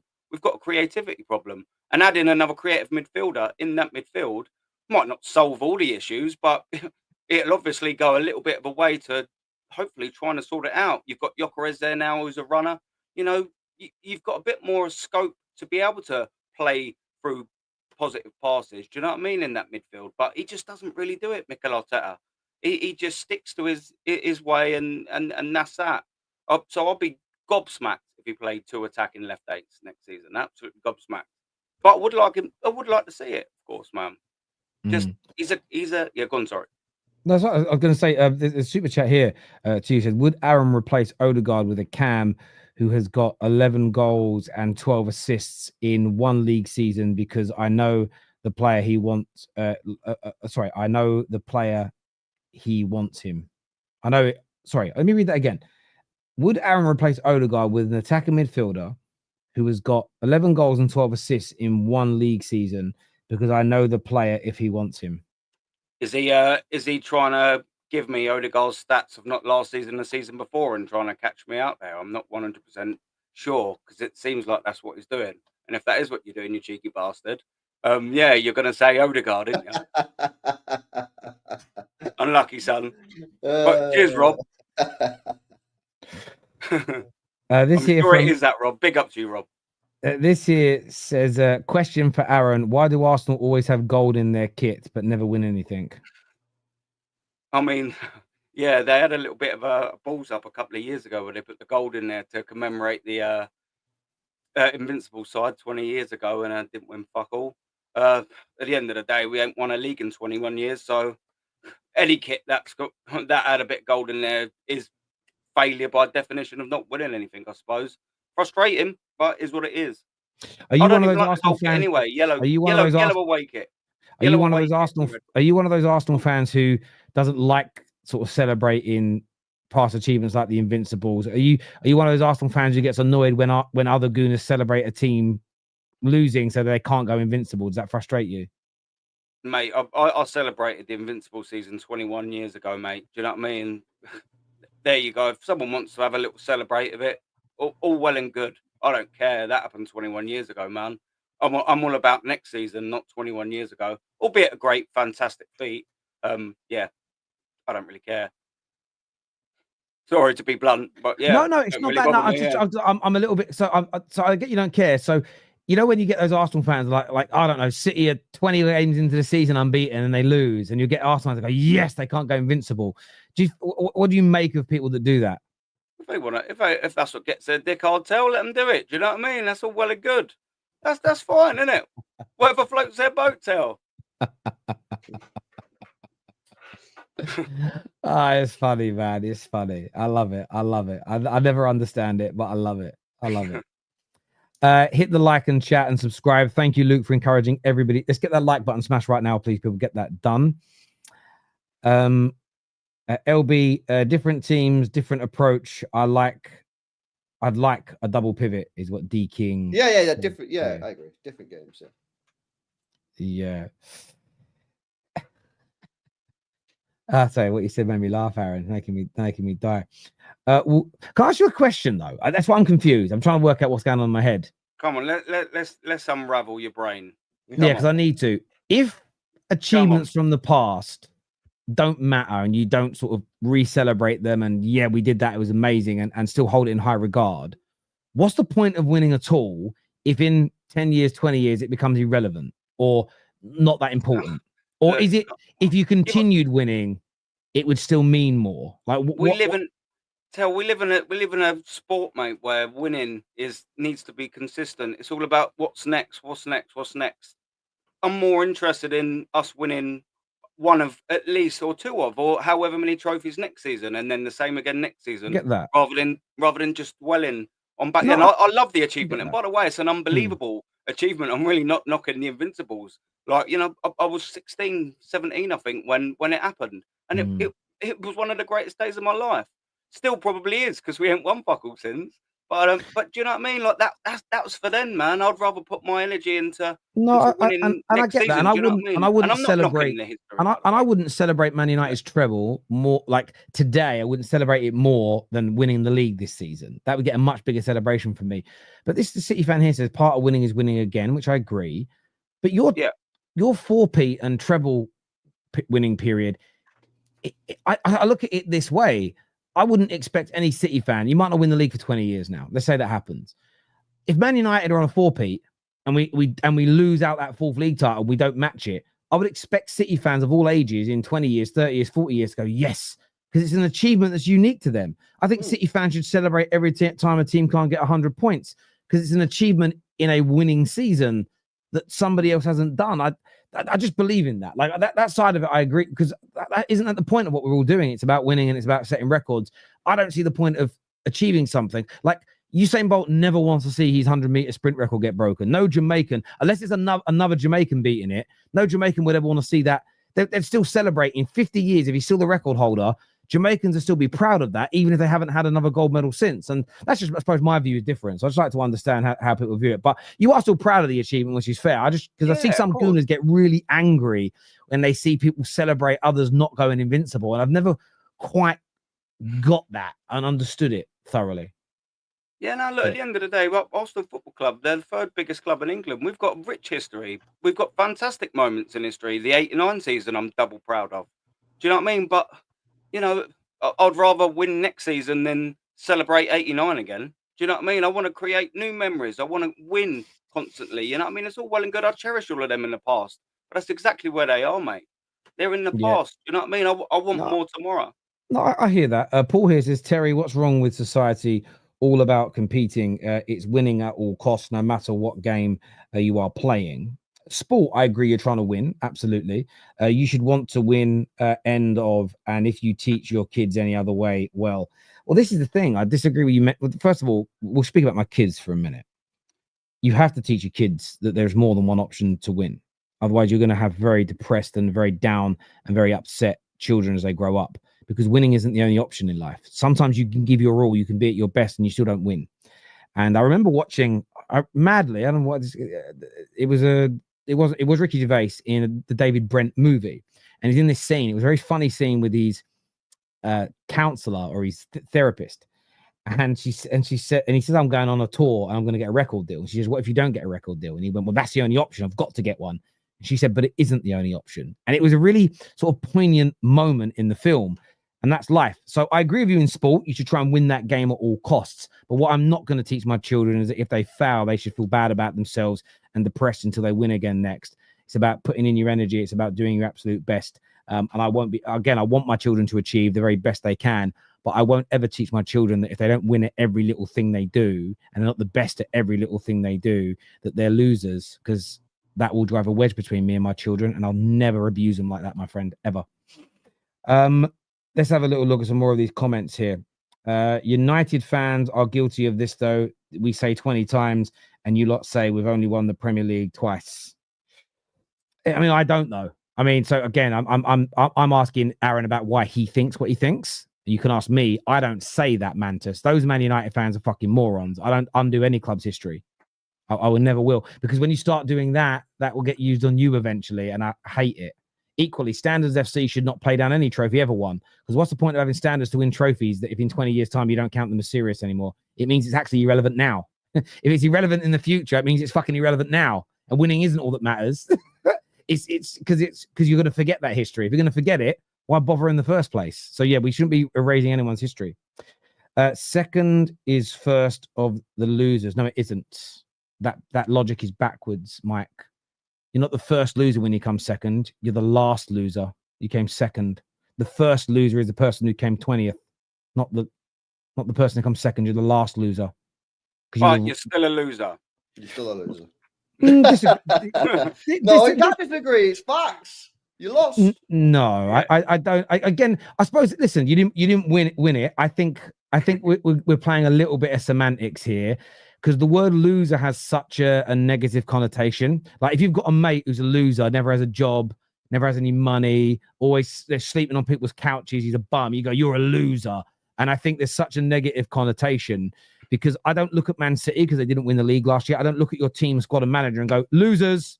So I think it's, and we all know what I'm talking about here. It's how you apply the word. We lost the final. City lost the final last year. They're not a bunch of losers. And I think it's how you emphasize that word. We still lost. Sorry? We were still losers last year. Yeah.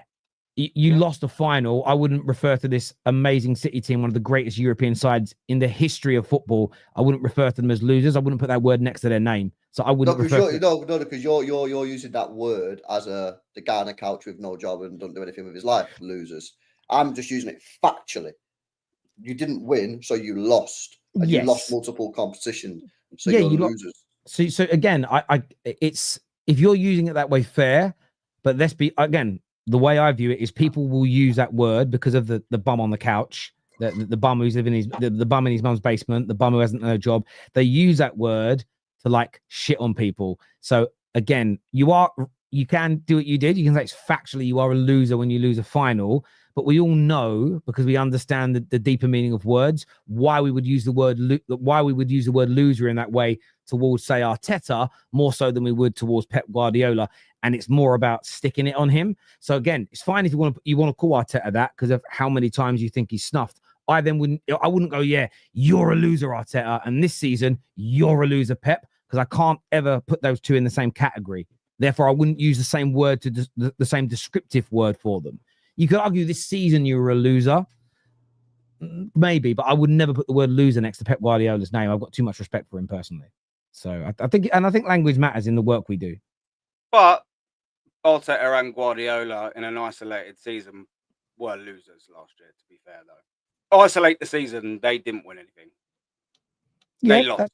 That's true. Yeah, okay, so you said you wouldn't say City because like you maybe use the word losers different to me, right? Yep. So you said you wouldn't say City are losers last year because you don't want to associate that with City, who won. Would you say Arsenal are losers, a team that's not won a trophy in over 5 years?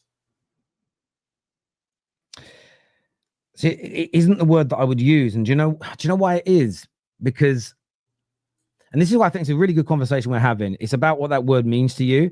So when I see losers, I think of what the Glazers have done to my football club and the pathetic way we've behaved and we haven't challenged for a title. Now Man United have won trophies in the last 4 or 5 years.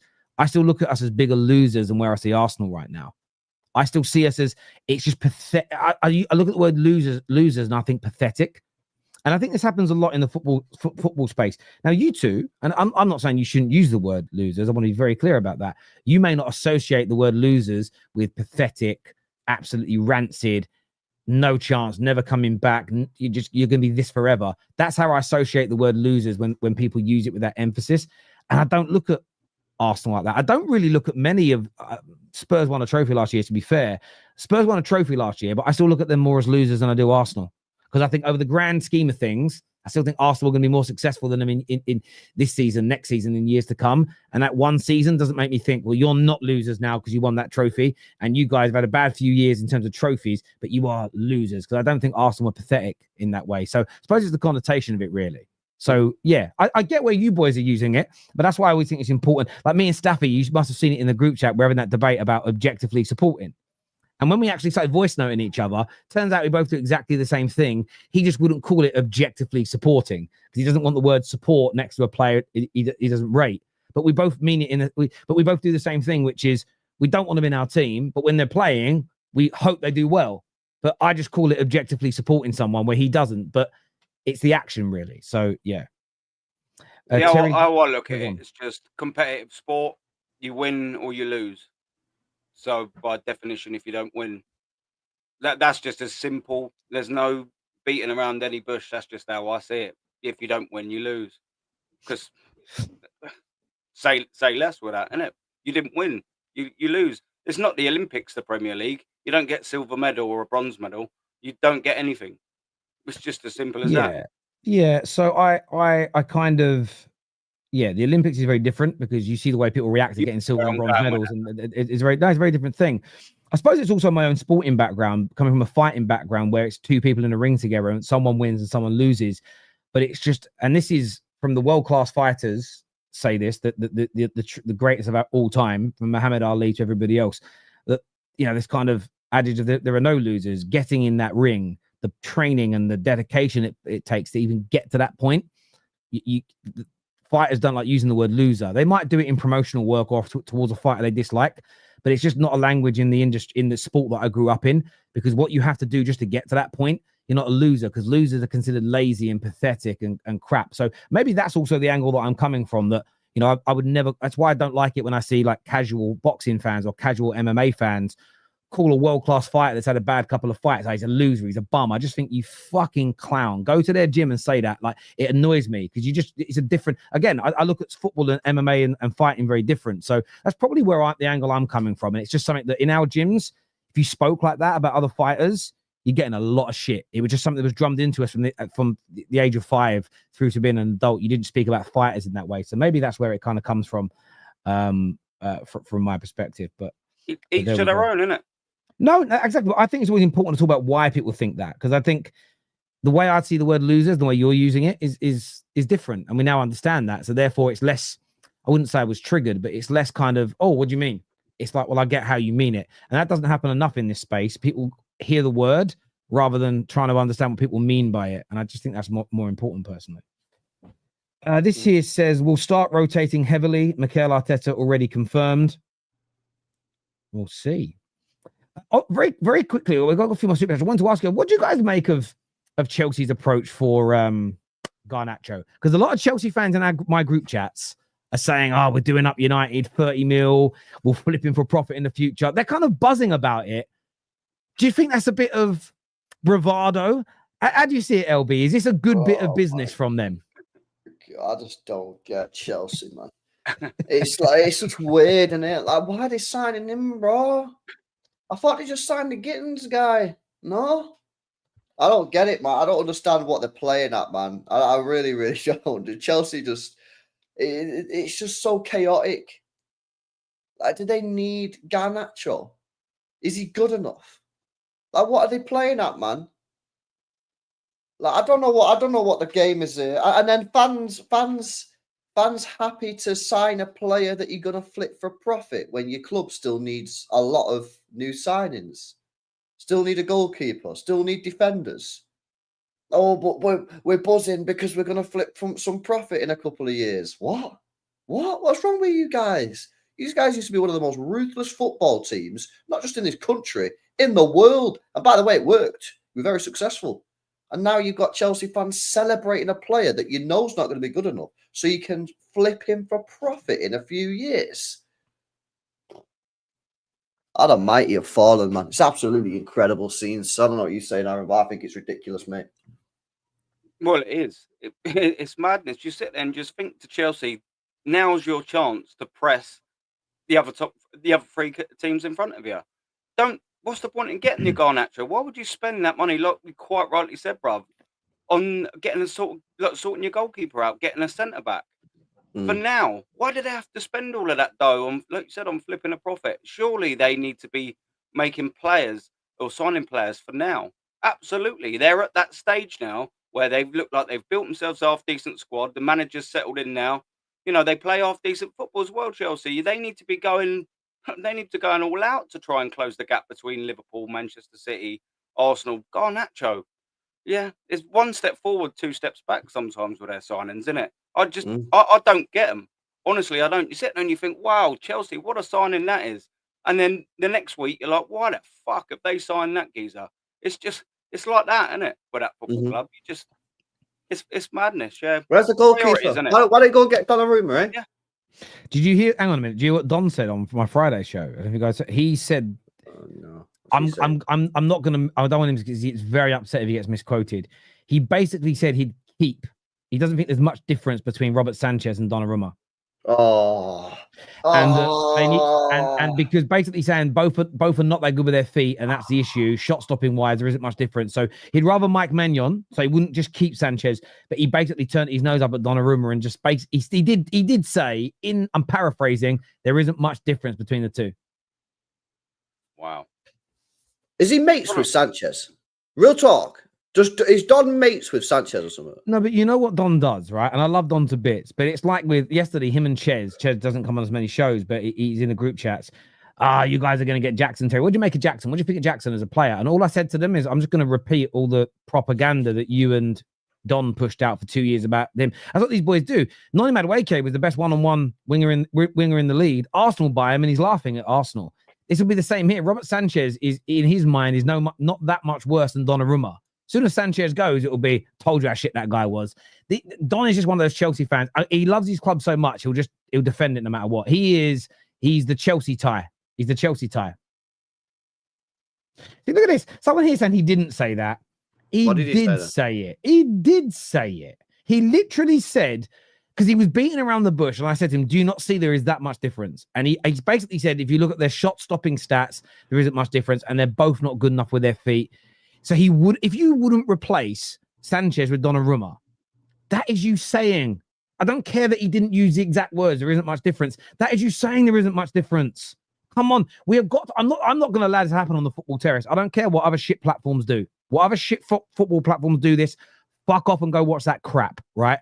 I'm not going to allow people to start saying I didn't use those exact words, so I didn't say it.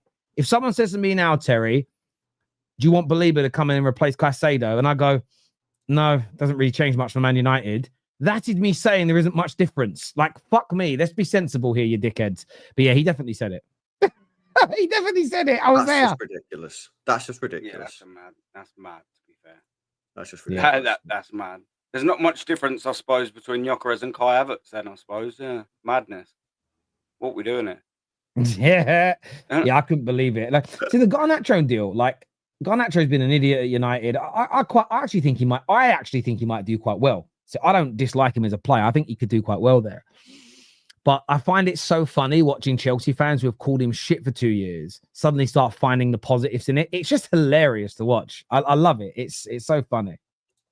Terry, Sanchez was the worst goalkeeper in the Prem the first 2/3 of the season. Sanchez improved in the final third of the season, but he's still not the number one goalkeeper. Donnarumma is a bozo also. So you're agreeing with Don, there isn't much difference.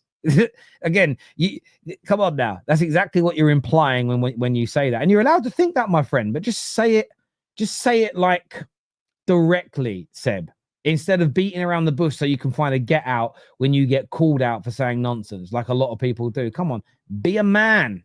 Be a man about it, my friend. Be a man about it. But yes, it's crazy business. What about Xavi? What do you make of the Xavi deal? Xavi Simons. Xavi Simons. He wants to be called Xavi, so that's why I keep doing it now, because he keeps saying, "Don't call me Simons. I want to be called Xavi."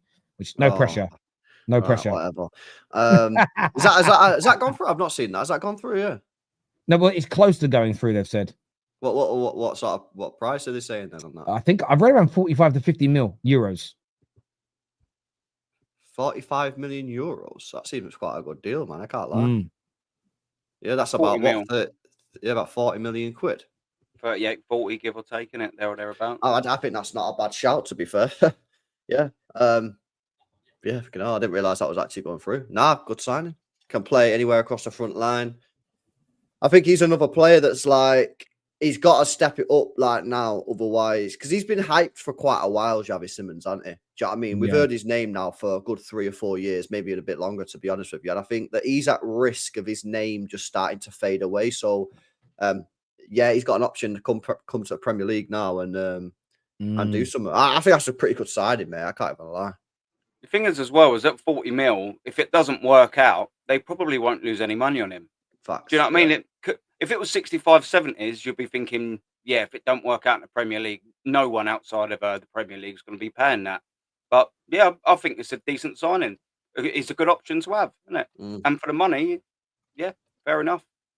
No, I agree. I think that's a solid signing, man. I can't believe that. Well, actually, I can't believe the price because they only bought him for 50 million euros. So, like, yeah, they're obviously going to be able to sell him. And, you know, they're obviously that was the plan to flip him on. But that's a good sign. They're the type of signings that they should be making, man. Not the Garnachos, man.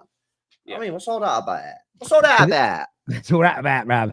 This here, mate. Again, I shouldn't laugh, but it does make me laugh. Is here it says I'm a Chelsea fan. I never wanted Garnacho, but seeing how rattled United fans are, I want him. He's cheap. I just don't get that logic. That logic to me is crazy. So you want a player just because he's cheap? Yeah. Why don't you just get a lot of players on free transfers then? Yeah. No? Just because he's cheap. So you want to buy a player just because he's cheap? What the hell? Like, now you should be putting your club first, mate. You should be putting your club forward and what's best for your club, not just to rattle another fan base. What's all this about? So you just want to sign a player just to rattle what? Just to rattle Terry or rattle United fans? That's wild. You should want a player because that player is going to help you get better as a team and help you win trophies, not just because you want to rattle a fan base. That's proper mad, bro.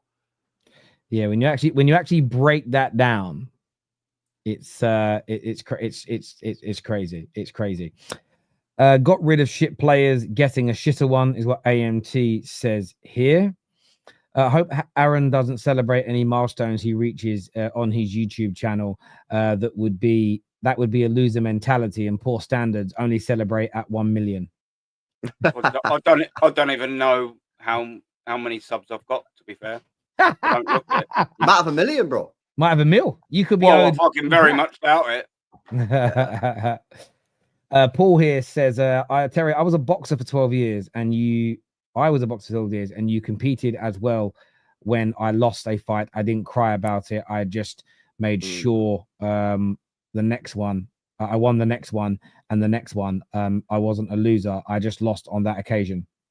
Well, that's not true, is it, Paul Burke? Because you'd have been a world champion. But yeah, I hear you. You didn't just lose on that one occasion, did you?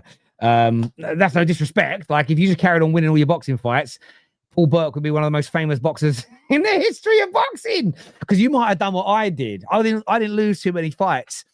And then I started trying to go up a level to the next sort of division. And you're sort of like, fuck that. I'm going to get my head taken off. So I walked away, right? But that wasn't because that wasn't, again, I wouldn't call that a loser mentality. I call that self-fucking preservation. My brains are not scrambled egg because of that. Because I'd have got killed at that level, fighting Michael Venom Page.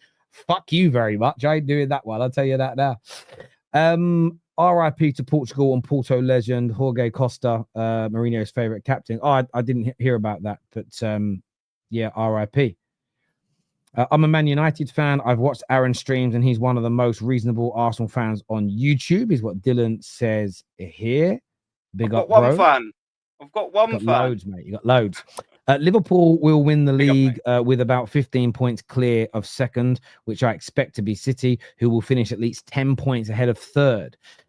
Wow. I mean, that's so you're saying here, Ola, that you think either Chelsea or Arsenal are coming third, but they're going to be 25 points off the top.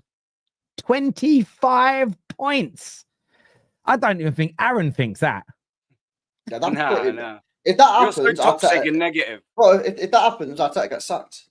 Ah, yeah. It has to, every Arsenal fan in the chat has to agree. Arteta gets sacked if that happens.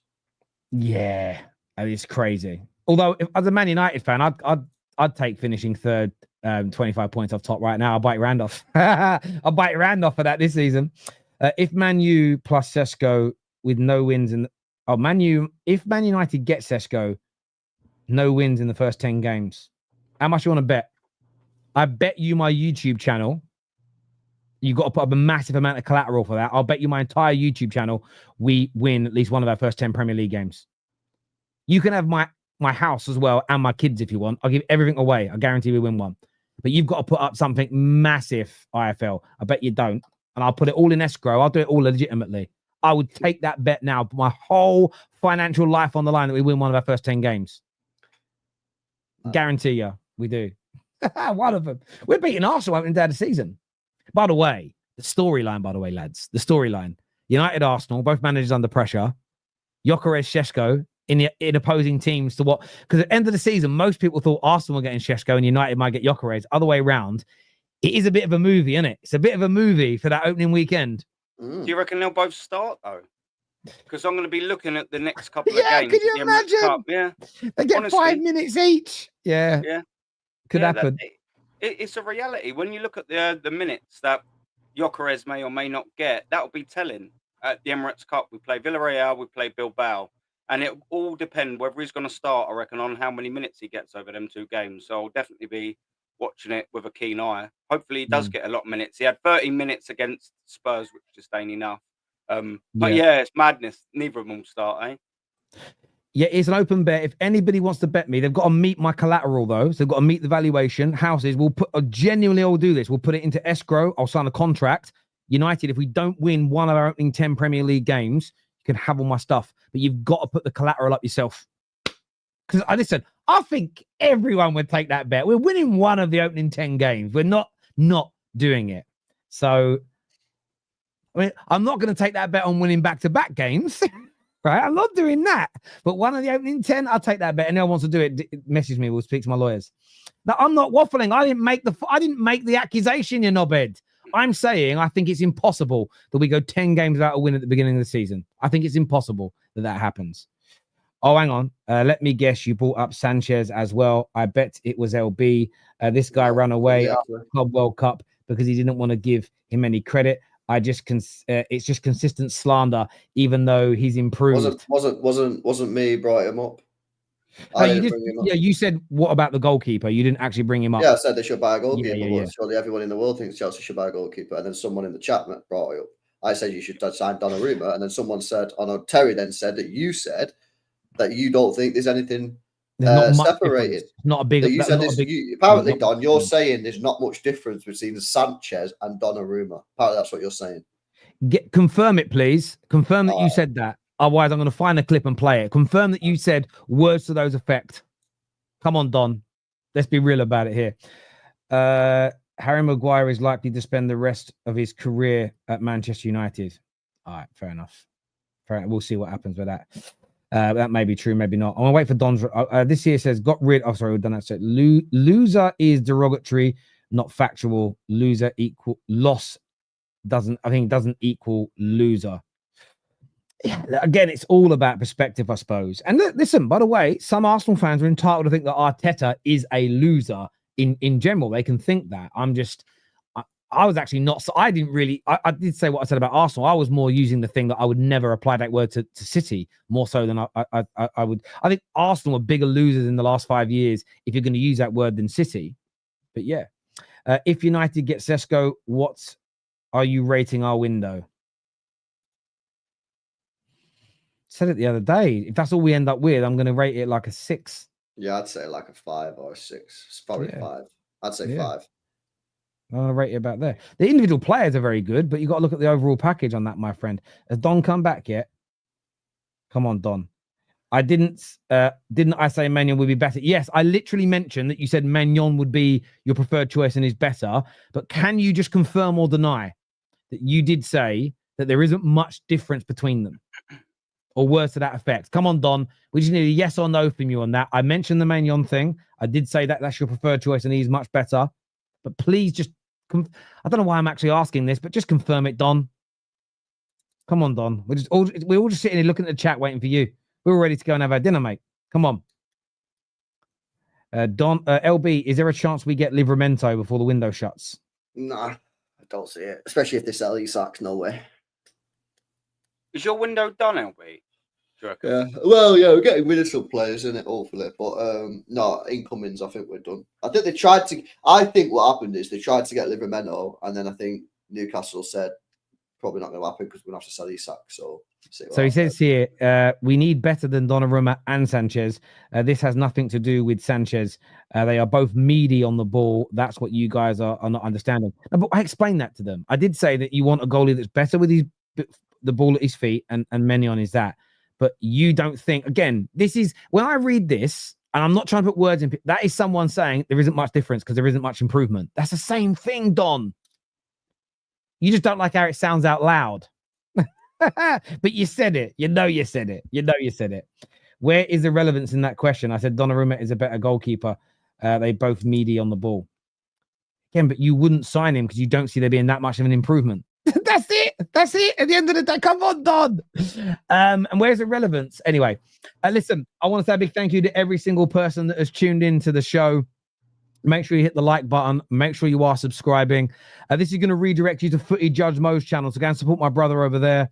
Until next time, take care. Goodbye. God bless. And I'll see you guys all again soon. Peace.